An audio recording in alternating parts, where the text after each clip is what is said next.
दिल्ली की अरविंद केजरीवाल सरकार में 2 नए मंत्री शामिल हो गए हैं। सौरभ भारद्वाज और आतिशी ने मंत्री पद की शपथ ले ली है। सौरभ भारद्वाज 9 साल के अंतराल पर एक बार फिर से यानी कि दूसरी बार मंत्री बने हैं। जब 2013 में अरविंद केजरीवाल की पहली सरकार बनी थी तो सौरभ भारद्वाज उसमें ही मंत्री थे। उसके बाद फरवरी 2014 में जब अरविंद केजरीवाल ने इस्तीफा दिया तो उसके बाद जब अरविंद केजरीवाल की सरकार 2 बार और बनी तो उसमें अरविंद केजरीवाल ने सौरभ भारद्वाज को मंत्री नहीं बनाया था। लेकिन अब 2014 के बाद में अब सौरभ भारद्वाज फिर से केजरीवाल कैबिनेट के मंत्री बन गए हैं। आतिशी 9 साल के अंतराल पर केजरीवाल कैबिनेट में पहली महिला मंत्री बनी हैं। इससे पहले 2013 में जब अरविंद केजरीवाल की पहली सरकार बनी थी तब राखी बिरनान महिला मंत्री बनी थी, लेकिन फरवरी 2014 में उन्होंने इस्तीफा दे दिया था। पूरी सरकार का इस्तीफा हो गया था। तो उसके बाद में कोई भी केजरीवाल कैबिनेट में कोई महिला मंत्री नहीं रही। तो अब जाकर आतिशी जो हैं ये महिला मंत्री केजरीवाल सरकार में बन गई हैं। आतिशी को शिक्षा जैसा अहम विभाग दिया गया है जिसकी चर्चा पहले से ही चल रही थी। तो दिल्ली की नई शिक्षा मंत्री आतिशी हो गई हैं। इसके साथ उनको पीडब्ल्यूडी, पावर और टूरिज्म के डिपार्टमेंट भी दिए गए हैं।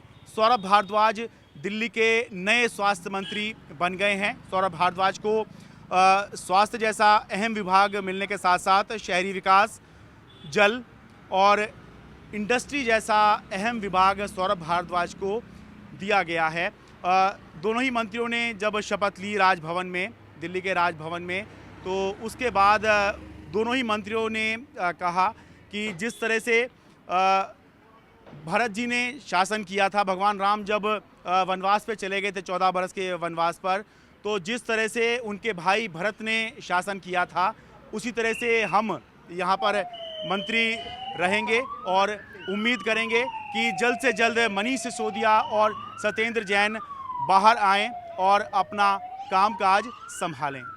आज़ादी के बाद हमारे देश में 75 सालों से जिस तरीके का अच्छा काम स्वास्थ्य में सत्येंद्र जैन साहब ने किया और शिक्षा के अंदर मनीष सिसोदिया जी ने किया, ऐसा काम किसी मंत्री ने नहीं किया। आप लोग थोड़ा कैमरा पीछे करें। मगर केंद्र सरकार ने षड्यंत्र करके आज इन दोनों को जेल में डाला हुआ है और कोई बहुत अच्छी परिस्थितियां नहीं है जिस पे आज हम लोगों ने जानकारियां और जिम्मेदारियां जो हैं संभाली हैं। जैसे भगवान राम जब वनवास गए तो 14 साल तक उनके भाई भरत ने उनका कामकाज संभाला, तो मैं और आतिशी भी उसी तरीके से मनीष जी का और सत्येंद्र जैन साहब का काम संभालेंगे और ईश्वर से ये निवेदन करेंगे, प्रार्थना करेंगे कि वो जल्द से जल्द जेल से रिहा होकर आएँ और अपना काम वापस संभालें। जैसे जब भगवान श्री राम को वनवास हुआ था तो उनके छोटे भाई ने उनकी खड़ाओं को रखकर 14 साल तक शासन किया था,